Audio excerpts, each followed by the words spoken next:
Nah, tips belajar statistik intinya nggak ada yang instan ya di dunia ini kecuali in street ya.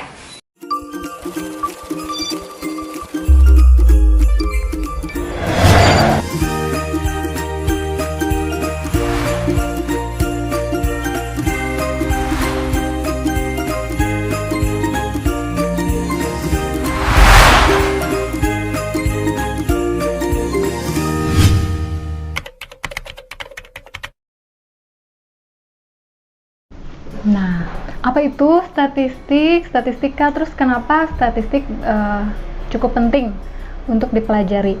Nah, pertama, statistik adalah angka-angka atau catatan-catatan yang dikumpulkan, ditabulasi, gitu ya, menjadi suatu informasi yang dibutuhkan untuk menyelesaikan masalah tertentu.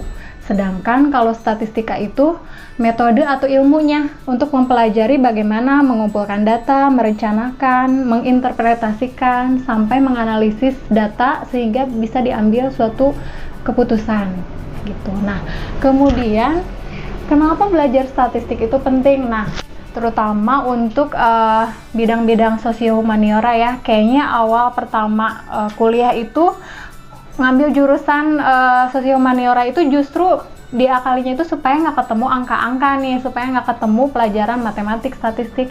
Tapi kok ketemu lagi ya? Nah, kenapa ini penting? Soalnya di dunia real gitu ya, ketika kalian nanti setelah kuliah ini mau ngapain sih? Pasti kan mau kerja. Nah, di dunia kerja itu akan banyak dihadapkan dengan proses pengambilan keputusan, yang notabene pengambilan keputusan dewasa ini harus berdasarkan data, harus data yang berbicara. Nggak bisa asal ngomong tapi nggak ada data yang diungkap. Nah, gimana kita bisa ngungkap atau ngambil keputusan berdasar data kalau kita sendiri nggak bisa ngerti ngebaca data, ngolah data, menginterpretasikan data. Nah, itulah kenapa statistik itu begitu penting. Ya, sebetulnya software yang lagi marak dipakai sekarang itu namanya ada SPSS.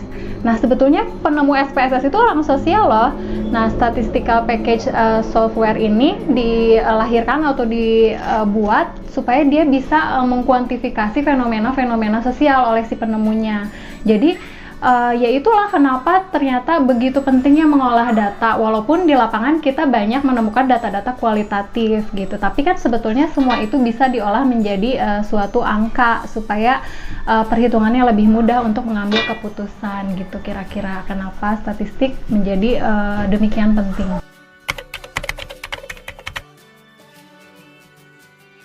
Ya, statistika secara garis besar bisa dibagi menjadi dua. Yang pertama statistik deskriptif dan yang kedua inferensia.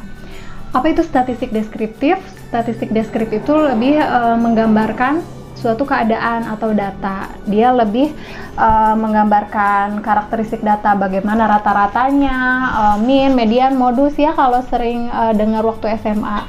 Nah, sementara kalau inferensia itu satu tingkat lebih lanjut daripada deskriptif. Jadi setelah diperoleh hasil deskriptif, kemudian langkah lebih lanjutnya dianalisis. Inferensianya itu diambil suatu analisis lebih lanjut untuk mengambil keputusan. Jadi intinya yang paling elementer di statistik itu adalah deskriptif, kemudian satu tingkat di atasnya itu adalah inferensia gitu. Jadi sebetulnya inferensia lebih aplikatif dipakai.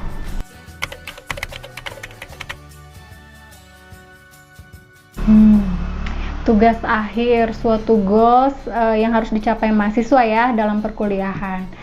Nah, banyak di jurusan-jurusan sosial humaniora itu lebih memilih penelitian kualitatif untuk skripsinya. Padahal kuantitatif itu menarik loh dan sebetulnya bisa dipelajari. Nah, jadi apa sih peran statistik untuk penelitian mahasiswa nanti? Nah, utamanya untuk penelitian yang dipilihnya kuantitatif. Jadi dengan adanya statistik, ketika nanti kita mengadakan tugas akhir atau skripsi, itu membantu kita dalam menentukan jumlah sampel, karena kan ketika penelitian kita nggak mungkin meneliti seluruh objek, jadi kita cukup ambil sampelnya aja. Nah, cara ngambil sampelnya itu ada aturannya, tidak sembarang ngambil sampel.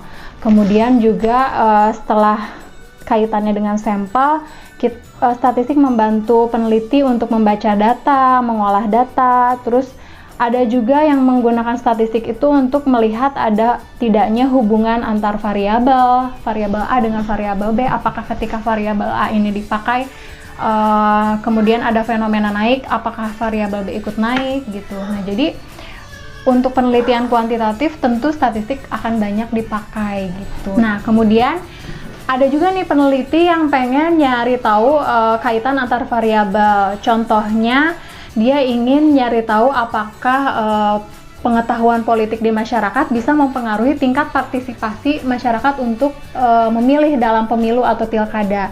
Sebetulnya itu bisa dicari tahu dengan metode regresi di statistik. Sehingga bila mana hipotesisnya atau dugaannya itu terbukti bahwa semakin cerdas pengetahuan politik masyarakat, dia akan lebih cerdas juga memilih atau tingkat partisipasinya lebih tinggi juga. Nah, sehingga apabila hipotesis tadi terbukti kalau ternyata pengetahuan politik itu bisa meningkatkan partisipasi masyarakat untuk memilih, maka nantinya pemerintah, KPU mungkinnya atau masyarakat sipil, juga media-media massa elektronik akan ngasih tayangan atau edukasi ke masyarakat supaya pengetahuan politik mereka meningkat. Jadi tingkat abstain di dalam pemilu atau pilkada itu bisa berkurang gitu.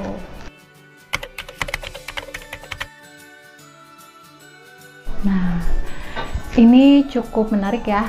Ketika kalian bingung nih milih nanti semester 7 atau 8 akan milih penelitiannya apa, kualitatif atau kuantitatif. Tapi di sini saya hanya ingin menggambarkan kelebihan penelitian kuantitatif. Nah, dalam penelitian kuantitatif itu ada namanya uji validitas reliabilitas. Jadi ketika kalian nanti menyebarkan kuesioner atau alat ukur, itu harus diuji dulu validitas reliabilitasnya. Kemudian pemilihan sampel itu ukurannya juga jelas, ilmunya ada. Terus juga penelitian kuantitatif ini memiliki modal yang lebih untuk mencapai objektivitas penelitian. Jadi nanti tidak susah-susah lagi ketika menguji skripsi kalian, karena ini kuantitatif, ukurannya sudah jelas, objektivitasnya relatif sudah tercapai, itu akan lebih mudah menjawab pertanyaan penguji dan hasil penelitiannya pun lebih dapat dipertanggungjawabkan. Itu kelebihan penelitian kuantitatif. Tapi sebetulnya memang ada kekurangan, karena kekurangannya ini kalian butuh effort, agak lebih sedikit butuh effort gitu ketika mengumpulkan data, kemudian mengolah data. Tapi itu ada part yang bisa mengerjakannya. Kalian bisa bekerja sama dengan bengkel data untuk mengolah data tersebut sehingga mendapatkan suatu hasil. Intinya penelitian kuantitatif itu menarik dan lebih dapat dipertanggungjawabkan karena objektivitasnya lebih bisa tercapai.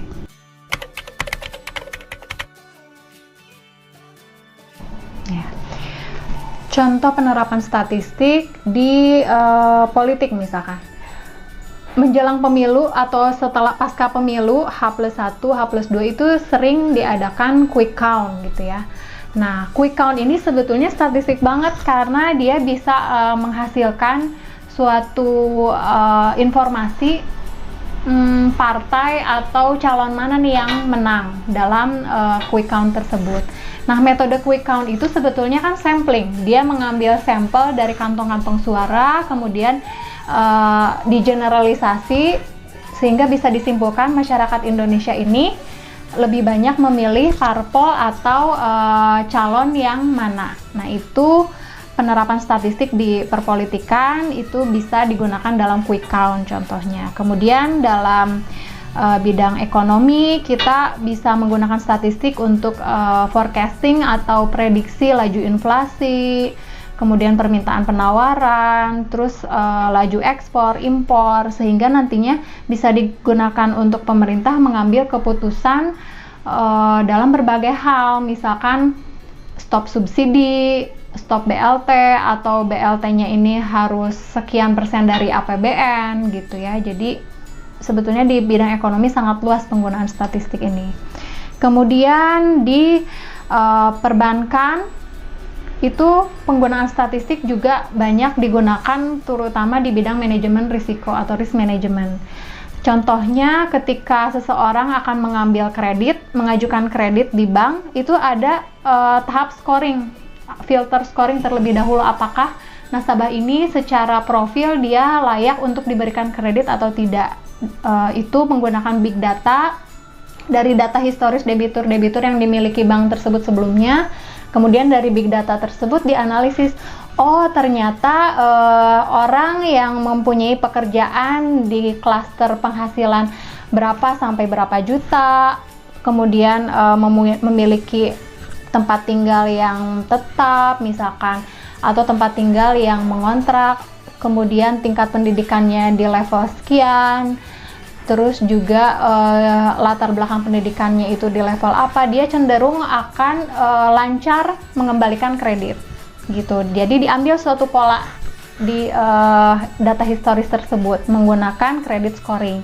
Nah, sehingga dari situ bank bisa mengambil keputusan ketika ada calon debitur baru di klaster nih, berdasarkan pola yang tadi sudah didapat itu, apakah dia layak untuk diberikan kredit atau enggak. Nah, tentu itu sangat membantu bank ya ketika dia memilih calon debiturnya. Nah, kemudian di bidang sosial nih, contoh penerapan statistik. Nah, kita kan akhir-akhir ini sering lihat ya di TV maraknya perilaku-perilaku menyimpang di masyarakat. Nah, tentu itu menjadi isu tersendiri ya buat kita, kenapa sih ini sampai bisa terjadi. Nah, mungkin ada psikolog atau analis sosial yang ingin menganalisis apa sih sebenarnya yang sangat mempengaruhi perilaku menyimpang tersebut. Katakanlah dia menduga atau menghipotesis bahwa tingkat pendidikan akan mempengaruhi perilaku seseorang gitu. Nah, itu dugaan dia. Nah, sehingga itu menjadi suatu hipotesis, kemudian dicari hubungan antar variabel tersebut dengan menggunakan ilmu statistik, misalkan bisa menggunakan regresi, SEM gitu ya. Sehingga nanti bisa dilihat hasilnya. Oh, ternyata semakin tinggi pendidikan seseorang, itu akan semakin rendah perilaku menyimpangnya. Nah, sehingga dengan adanya keputusan tersebut bisa memberikan masukan nih kepada pihak terkait di pemerintah. Hal apa nih, langkah nyata apa yang bisa dilakukan? Apakah tingkat pendidikan masyarakat harus semakin ditingkatkan gitu ya, supaya perilaku menyimpang ini semakin minim.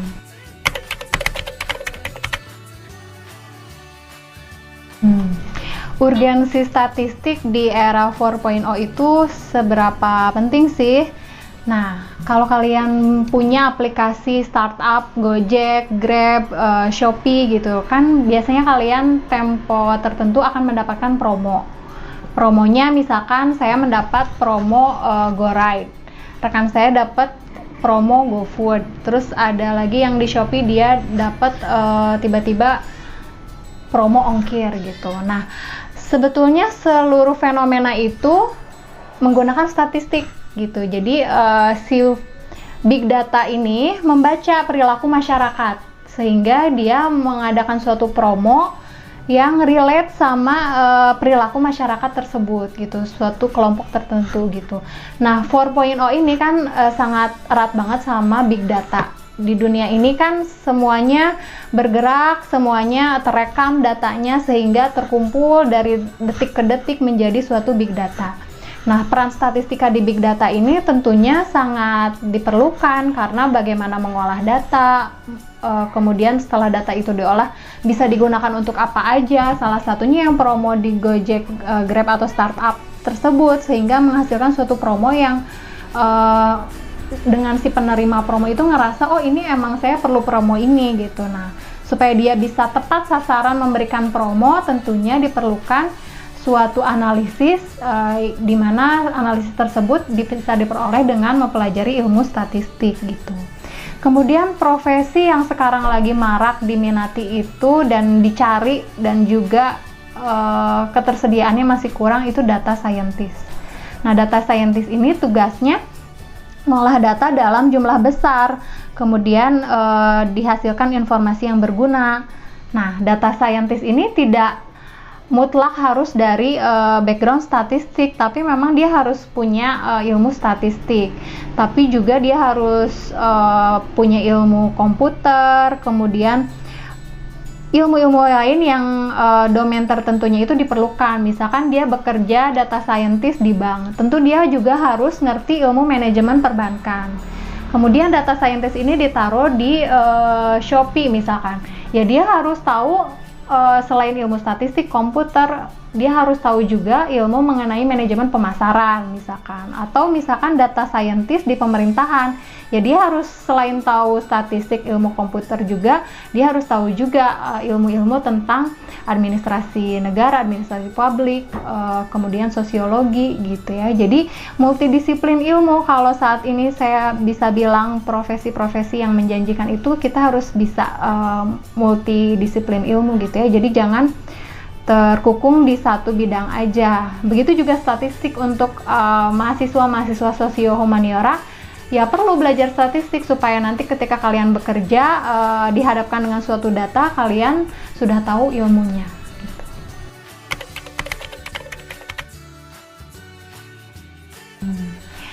Ya, tips belajar statistik intinya nggak ada yang instan ya di dunia ini kecuali in street ya.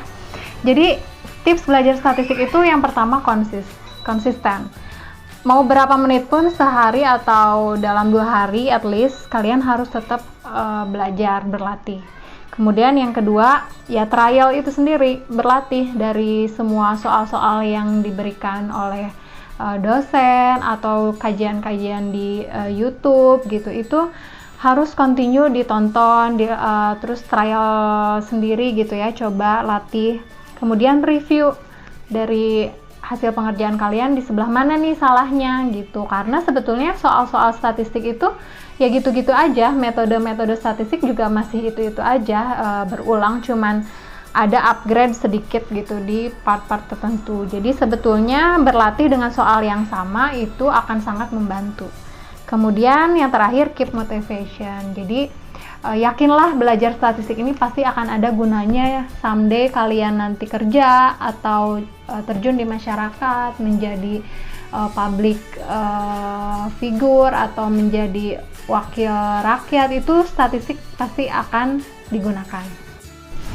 Oke, finally untuk Gen Z yang kesehariannya banyak berhubungan sama medsos, big data, harus melek statistik ya. Kalian jangan takut belajar statistik, harus bisa ilmu-ilmu statistik, karena statistik yang akan membantu kalian cerdas membaca data dan mengambil keputusan next ketika kalian nanti jadi praktisi atau pekerja. Oke, makasih.